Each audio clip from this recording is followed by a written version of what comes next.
നമസ്കാരം, ഏവർക്കും pre market റിപ്പോർട്ട്സുകളിലേക്ക് സ്വാഗതം. ഇന്ന് മാർച്ച് 4, 2026 ബുധൻ. അങ്ങനെ ഇന്ന് മുതൽ നമ്മൾ നിഫ്റ്റിയുടെ ഈ മാസത്തെ രണ്ടാമത്തെ ആഴ്ചയിലേക്ക് പ്രവേശിക്കുകയാണ്.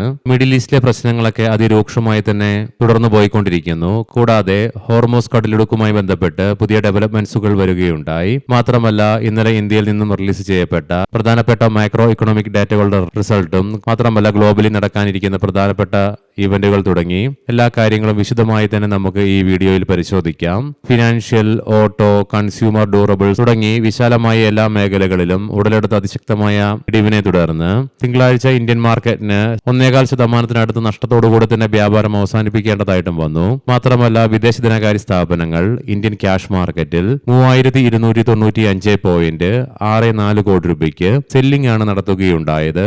അതേസമയം ആഭ്യന്തര ധനകാര്യ സ്ഥാപനങ്ങൾ 8593.87 കോടി രൂപയ്ക്ക് അതിശക്തമായ ബൈയിങ്ങും നടത്തുകയുണ്ടായി. ഇന്നത്തെ നമ്മുടെ മാർക്കറ്റിലേക്ക് സ്പെസിഫിക് ആയിട്ട് വന്നു കഴിയുമ്പോൾ അനലിസ്റ്റുകളുടെയും എക്സ്പെർട്ടുകളുടെയൊക്കെ അഭിപ്രായങ്ങൾ പ്രകാരം കഴിഞ്ഞ ദിവസം തിങ്കളാഴ്ചത്തെ ലോയായ 24,603 എന്ന ലെവൽ നിഫ്റ്റിയെ സംബന്ധിച്ചിടത്തോളം ഇമ്മീഡിയറ്റ് സപ്പോർട്ട് ആണെങ്കിലും, തുടർന്ന് ഓഗസ്റ്റ് മാസത്തെ ലോയായ 24,338 എന്ന ലെവൽ ഡൗൺ സൈഡിലേക്ക് നിഫ്റ്റിയെ സംബന്ധിച്ചിടത്തോളം നെക്സ്റ്റ് സപ്പോർട്ട് ലെവലാണ്. ഈ ലെവലും ഇന്ന് നിഫ്റ്റി ബ്രേക്ക് ചെയ്യുകയാണെങ്കിൽ തുടർന്ന് 24,000 എന്ന ലെവൽ നിഫ്റ്റിയെ സംബന്ധിച്ചിടത്തോളം ഡൗൺ സൈഡിലേക്ക് സൈക്കോളജിക്കൽ മാത്രമല്ല ക്രൂഷ്യൽ ഏരിയ തന്നെയാണ്. ഈ ലെവലും ഇന്ന് നിഫ്റ്റി ബ്രേക്ക് ചെയ്യുകയാണെങ്കിൽ തുടർന്ന് ഡൗൺ സൈഡിലേക്കുള്ള നിഫ്റ്റിയുടെ പ്രയാണം നോക്കി കണ്ടു തന്നെ അറിയേണ്ടതായിട്ടുമുണ്ട്. എന്നാൽ അതേസമയം സാധ്യതകൾ കുറവാണെങ്കിലും നിഫ്റ്റിക്ക് ഇന്ന് മുന്നോട്ടൊരു പ്രയാണം സാധ്യമാവുകയാണെങ്കിൽ 25,000 എന്ന ലെവൽ സൈക്കോളജിക്കൽ ആയതിനാൽ തന്നെ അതിശക്തമായ റെസിസ്റ്റൻസും നേരിട്ടേക്കാം. പ്രത്യേകം ശ്രദ്ധിക്കുക, ഇത് ട്രേഡ് റെക്കമെൻഡേഷൻ അല്ല, അനലിസ്റ്റുകളുടെയും എക്സ്പെർട്ടുകളുടെയൊക്കെ അഭിപ്രായങ്ങൾ മാത്രമാണ്. എഡ്യൂക്കേഷൻ പേർപ്പസിനു വേണ്ടിയിട്ടാണ് ഈ ലെവലുകൾ വിശദീകരിക്കുകയും ഉണ്ടായത്. ഇന്നലെ രാവിലെ 10:00 ഇന്ത്യയിൽ നിന്നും റിലീസ് ചെയ്യപ്പെട്ട ഫെബ്രുവരി മാസത്തെ HSBC മാനുഫാക്ചറിംഗ് ഡാറ്റ മാർക്കറ്റ് എക്സ്പെക്ടേഷനെയൊക്കെ ബീറ്റ് ചെയ്തുകൊണ്ട് ജനുവരിയിലെ 55.4 എന്ന ലെവലിൽ നിന്നും 56.9 എന്ന ലെവലിലേക്ക് എത്തിച്ചേർന്നുകൊണ്ട് 4 മാസത്തെ ഏറ്റവും ഉയർന്ന നിരയിലായിട്ടാണ് റിപ്പോർട്ട് ചെയ്യുകയും ഉണ്ടായത്. അതേസമയം ജനുവരി മാസത്തെ ഇയർ ഓൺ ഇയർ ബേസിസിലുള്ള ഇൻഡസ്ട്രിയൽ പ്രൊഡക്ഷൻ ഡാറ്റയും 4.8% വളർച്ച രേഖപ്പെടുത്തിക്കൊണ്ട് ബെറ്റർ ആയിട്ടുള്ള ഡാറ്റയാണ് റിലീസ് ചെയ്യപ്പെടുകയും ഉണ്ടായത്. ഇന്ന് ഇന്ത്യയിൽ നിന്നും പ്രധാനപ്പെട്ട 2 മാക്രോ ഇക്കണോമിക് ഡാറ്റകളുടെ റിലീസാണ് ഉള്ളത്. രാവിലെ 10:00 ഫെബ്രുവരി മാസത്തെ HSBC കോമ്പോസിറ്റ് PMI ഫൈനൽ ഡാറ്റയുടെയും കൂടാതെ HSBC സർവീസ് PMI ഫൈനൽ ഡാറ്റയുടെയും റിലീസ് അതേസമയം തന്നെ നടക്കാനിരിക്കുന്നു. ഇന്നത്തെ പ്രധാനപ്പെട്ട ഗ്ലോബൽ ഇവന്റുകളിൽ രാവിലെ 6:00 ഓസ്ട്രേലിയയിൽ നിന്നും Q4 GDP ഗ്രോത്ത് റേറ്റിന്റെ റിലീസ് ഉണ്ട്. തുടർന്ന് രാവിലെ 7:00 തന്നെ ചൈനയിൽ നിന്നും ഫെബ്രുവരി മാസത്തെ NBS മാനുഫാക്ചറിംഗ് PMI ഡാറ്റയുടെയും ഫെബ്രുവരി മാസത്തെ തന്നെ റേറ്റിംഗ് ഡോഗ് മാനുഫാക്ചറിംഗ് PMI ഡാറ്റയുടെയും റിലീസുകൾ നടക്കാനിരിക്കുന്നു. രാവിലെ 10:00 ജപ്പാനിൽ നിന്നും ഫെബ്രുവരി മാസത്തെ കൺസ്യൂമർ കോൺഫിഡൻസ് ഡാറ്റയുടെ റിലീസ് ഉണ്ട്. തുടർന്ന് രാത്രി 8:30 US നിന്നും ഫെബ്രുവരി മാസത്തെ ISM സർവീസ് PMI ഡാറ്റയുടെ റിലീസും നടക്കാനിരിക്കുന്നു. ഇന്നലെ ഇന്ത്യയിൽ നിന്നും പുതിയ പ്രഖ്യാപനങ്ങൾ വരികയുണ്ടായി. അതായത് 25 ദിവസത്തേക്കുള്ള റിസർവ് ക്രൂഡ് ഓയിലിന്റെ ശേഖരം ഇന്ത്യക്കുണ്ട്. അതുകൊണ്ട് തന്നെ ഇന്ത്യയില് ഊർജ്ജത്തിന് പെട്ടെന്നൊരു ഷോട്ട് വരാനുള്ള സാധ്യതകൾ വിരളമാണെന്നും ഇന്നലെ രാത്രി പുതിയ ഡെവലപ്മെന്റ്സുകൾ ഹോർമൂസ് കടലിടുക്കുമായി ബന്ധപ്പെട്ട് വരികയുണ്ടായി. അതായത് ഇറാൻ പ്രഖ്യാപിക്കുകയുണ്ടായി ചൈനയ്ക്കും റഷ്യയ്ക്കും മാത്രം അവരുടെ കപ്പലുകൾക്ക് ഹോർമൂസ് കടലിടുക്കിലൂടെ ഇറാൻ ഒരുക്കി കൊടുക്കും. എന്നാൽ ബാക്കിയുള്ള രാജ്യങ്ങളുടെയൊക്കെ കപ്പലുകളെ തടയുകയും ചെയ്യും. എന്നാൽ അതേസമയം തന്നെ US പ്രസിഡന്റ് ട്രംപ് പുതിയ പ്രഖ്യാപനം നടത്തുകയുണ്ടായി. US നേവി ഹോർമൂസ് കടലിടുക്കിലൂടെ പോകുന്ന എല്ലാ കപ്പലുകൾക്കും സംരക്ഷണം നൽകുമെന്നുള്ള പുതിയ പ്രഖ്യാപനമാണ് വരികയും ഉണ്ടായത്. ഇതിനെ തുടർന്നുള്ള നടപടികൾ കണ്ടുതന്നെ അറിയേണ്ടിയിരിക്കുന്നു. മാത്രമല്ല, ഇന്നലെ ഇന്ത്യയുടെ ഭാഗത്ത് നിന്നും ഔദ്യോഗികമായി തന്നെ പുതിയ പ്രഖ്യാപനം വന്നു. നിലവിലെ പ്രത്യേക സാഹചര്യത്തിൽ വീണ്ടും ഇന്ത്യ റഷ്യയിൽ നിന്നുമുള്ള ക്രൂഡ് ഓയിലിന്റെ വ്യാപാരം പുനരാരംഭിക്കുമെന്നുള്ള പ്രഖ്യാപനം വരികയുണ്ടായി. എന്നാൽ അതേസമയം മിഡിൽ ഈസ്റ്റിൽ നിലവിൽ നടന്നുകൊണ്ടിരിക്കുന്ന ആക്രമണങ്ങൾക്ക് ഇതുവരെ ഒരു അയവ് വന്നിട്ടുമില്ല. ലീഡിംഗ് ആയ ADR സ്റ്റോക്സിൽ ഇൻഫോസിസ് ADRന് 0.5%, വിപ്രോ ADRന് 2%-നും നേട്ടത്തോടുകൂടി വ്യാപാരം അവസാനിപ്പിക്കുവാനായപ്പോൾ ആക്സിസ് ബാങ്ക് ADRന് 2%-ലേറെയും HDFC ബാങ്ക് ADRന് 2.5%-ന്റെയും ICICI ബാങ്ക് ADRന് 2%-ലേറെയും ഡോക്ടർ റെഡ്ഡീസിന് 1%-നടുത്തും നഷ്ടത്തോടുകൂടി വ്യാപാരം അവസാനിപ്പിക്കേണ്ടതായിട്ടും വന്നു. ഇനി നമുക്ക് ഗ്ലോബൽ മാർക്കറ്റുകൾ പരിശോധിക്കാം. തിങ്കളാഴ്ചയും തുടർന്ന് ഇന്നലെ ചൊവ്വാഴ്ചയും US മാർക്കറ്റിന് അതിശക്തമായ നഷ്ടത്തോടുകൂടി തന്നെ വ്യാപാരം അവസാനിപ്പിക്കേണ്ടതായിട്ടും വന്നു. ഇന്നലെ S&P 500-ന് 1%-നടുത്തും നാസ്ഡാക്കിന് 1%-ലേറെയും നഷ്ടത്തോടുകൂടി തന്നെ വ്യാപാരം അവസാനിപ്പിക്കേണ്ടി വന്നതിനെ തുടർന്ന് US മാർക്കറ്റുകൾക്ക് അതിന്റെ 2 മാസത്തെ ഏറ്റവും താഴ്ന്ന നിലയിലേക്കായിട്ടും എത്തിച്ചേരേണ്ടതായിട്ടും വന്നു. മാത്രമല്ല US ഡോ ജോൺസ് ഫ്യൂച്ചറും നിലവിൽ നഷ്ടത്തിലാണ് വ്യാപാരം നടത്തിക്കൊണ്ടിരിക്കുന്നത്. യൂറോപ്യൻ മാർക്കറ്റ്സിനും തിങ്കളാഴ്ചയും നഷ്ടത്തോടുകൂടി തന്നെ വ്യാപാരം അവസാനിപ്പിക്കേണ്ടതായിട്ട് വന്നു. കൂടാതെ ഇന്നലെയും UK മാർക്കറ്റിന് 2.25%-ലേറെയും ഫ്രാൻസ്, ജർമ്മൻ മാർക്കറ്റുകൾക്ക്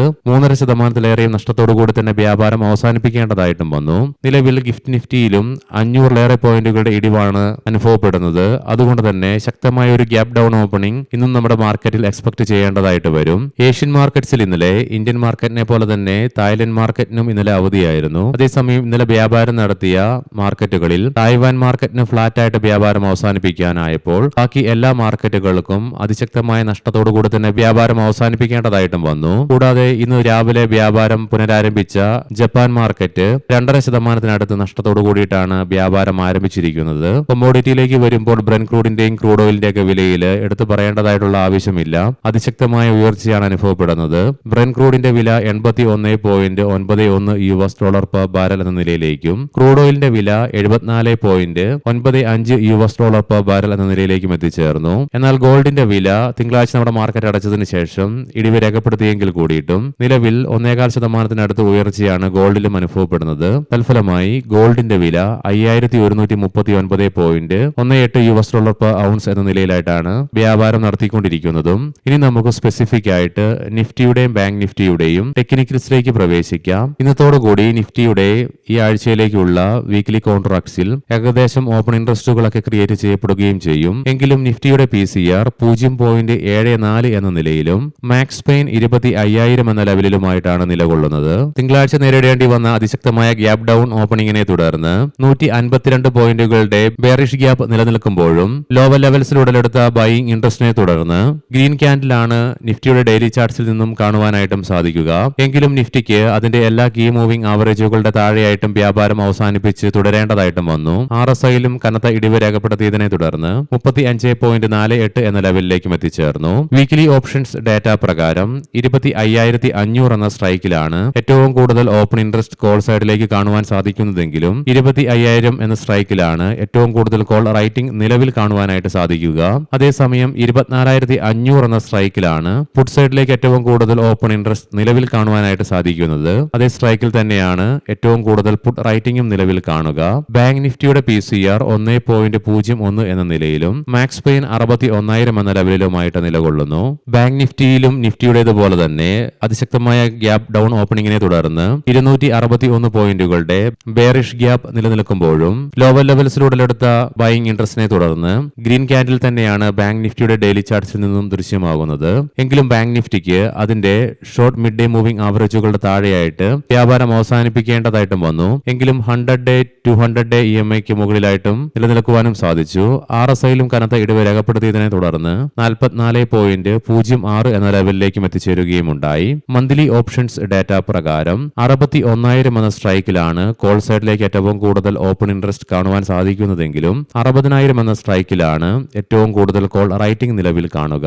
അതേസമയം 61,000 എന്ന സ്ട്രൈക്കിൽ തന്നെയാണ് പുട്ട് സൈഡിലേക്കും ഏറ്റവും കൂടുതൽ ഓപ്പൺ ഇൻട്രസ്റ്റ് കാണുവാൻ സാധിക്കുന്നതെങ്കിലും 59,500 എന്ന സ്ട്രൈക്കിലാണ് ഏറ്റവും കൂടുതൽ പുട്ട് റൈറ്റിംഗ് നിലവിൽ കാണുക. ഇനി നമുക്ക് ഇന്നത്തെ പ്രധാനപ്പെട്ട സ്റ്റോക്കിംഗ് ന്യൂസുകൾ പരിശോധിക്കാം. മുൻകൂട്ടി ഓർമ്മിപ്പിച്ചുകൊള്ളട്ടെ, ഇത് ഒരു ബൈ ഓർ സെൽ റെക്കമെൻഡേഷൻ അല്ല. റിലയൻസ് ഇൻഡസ്ട്രീസ് ജിയോ പ്ലാറ്റ്ഫോംസ് ശ്രീ ഡാൻ ബെയിലിനെ കമ്പനിയുടെ പ്രസിഡന്റായിട്ട് പ്രഖ്യാപിച്ചു. ഇനി മുതൽ കമ്പനിയുടെ അന്താരാഷ്ട്ര ബിസിനസ് സംരംഭങ്ങൾക്ക് അദ്ദേഹം നേതൃത്വം നൽകുകയും ചെയ്യും. ഹിന്ദുസ്ഥാൻ എയറോനോട്ടിക്സ് 6 അഡ്വാൻസ്ഡ് ലൈറ്റ് ഹെലികോപ്റ്ററുകളുടെയും surface to air vertical launch Shakti മിസൈലുകളും വാങ്ങുന്നതിനായി പ്രതിരോധ മന്ത്രാലയം 5,083 കോടി രൂപയുടെ കരാറിൽ ഒപ്പുവെച്ചു. ദാബ ഇന്ത്യ പുതുതലമുറ ആഡംബര സ്കിൻ കെയർ D2C കമ്പനിയായ റാസ് ബ്യൂട്ടിയുടെ ന്യൂനപക്ഷ ഓഹരി 60 കോടി രൂപയ്ക്ക് കമ്പനി ഏറ്റെടുക്കുന്നതിനുള്ള നിശ്ചിത കരാറിൽ ഒപ്പുവയ്ക്കുകയുണ്ടായി. JSW സിമന്റ് ആസാമിലെ സിക്കോലോങ്സോ ലൈംസ്റ്റോൺ ബ്ലോക്കിന്റെ ഖനന പാട്ടത്തിന് 11 കമ്പനിയെ മുൻഗണനാ ലേലക്കാരനായിട്ട് പ്രഖ്യാപിക്കുകയുണ്ടായി. LIC കമ്പനിയുടെ chief financial officer Shri Sunil അഗർവാളിന്റെ കാലാവധി 2027 മാർച്ച് 1 വരെ ഒരു വർഷത്തേക്ക് കൂടി നീട്ടുകയുണ്ടായി. ആഫിൽ 3I 2026 ഏപ്രിൽ 16 മുതൽ പ്രാബല്യത്തിൽ വരുന്ന തരത്തിൽ കമ്പനിയുടെ നോൺ എക്സിക്യൂട്ടീവ് ഡയറക്ടർ സ്ഥാനത്തു നിന്നും ശ്രീ അനൂജ് കുമാർ രാജിവെച്ചു. കൂടാതെ കമ്പനിയുടെ അനുബന്ധ സ്ഥാപനങ്ങളുടെയും സ്റ്റെപ്പ് ഡൗൺ അനുബന്ധ സ്ഥാപനങ്ങളുടെയും എല്ലാ എക്സിക്യൂട്ടീവ് നോൺ എക്സിക്യൂട്ടീവ് റോളുകളിൽ നിന്നും അദ്ദേഹം രാജിവെക്കുകയും ചെയ്തു. ലുപിൻ മാർച്ച് 2 മഹാരാഷ്ട്രയിലെ GST വകുപ്പ് കമ്പനിയുടെ രജിസ്റ്റർ ചെയ്ത ഓഫീസിൽ നടത്തിയ പരിശോധനയും തിരച്ചിലും നടപടികളും അവസാനിപ്പിച്ചു. HDB ഫിനാൻഷ്യൽ സർവീസസ് മാർച്ച് 31 മുതൽ പ്രാബല്യത്തോടെ കമ്പനിയുടെ ചീഫ് ബിസിനസ് ഓഫീസർ സ്ഥാനത്തു നിന്ന് ശ്രീ കാർത്തിക് ശ്രീനിവാസൻ രാജിവെക്കുകയുണ്ടായി. മഹീന്ദ്ര ആൻഡ് മഹീന്ദ്ര ഏതാനും ആഴ്ചകൾക്ക് മുന്നേ നമ്മൾ കണ്ടിരുന്നു. ഇന്തോനേഷ്യയിൽ നിന്നും കമ്പനിയുടെ ചരിത്രത്തിലെ ഏറ്റവും വലിയ ഓർഡർ ലഭിക്കുകയുണ്ടായി. ഏകദേശം 35,000 യൂണിറ്റുകളുടെ ഈ ഓർഡറിന്റെ അഡ്വാൻസ് പേയ്മെന്റ് കമ്പനിക്ക് ലഭിച്ചു എന്നുള്ള റിപ്പോർട്ട്സ് വരുന്നുണ്ട്. ഗ്രീൻലാം ഇൻഡസ്ട്രീസ് കമ്പനിയുടെ രജിസ്റ്റേർഡ് ഓഫീസിലും അനുബന്ധ സ്ഥാപനമായ ഗ്രീൻലാമിലും ആദായ നികുതി വകുപ്പ് പരിശോധന നടത്തുകയുണ്ടായി. ഏവർക്കും നല്ല ഒരു ട്രേഡിംഗ് ദിനം ആശംസിക്കുന്നു. വൈകുന്നേരം പോസ്റ്റ് മാർക്കറ്റ് റിപ്പോർട്ട്സുമായി കണ്ടുമുട്ടാം. നന്ദി, നമസ്കാരം.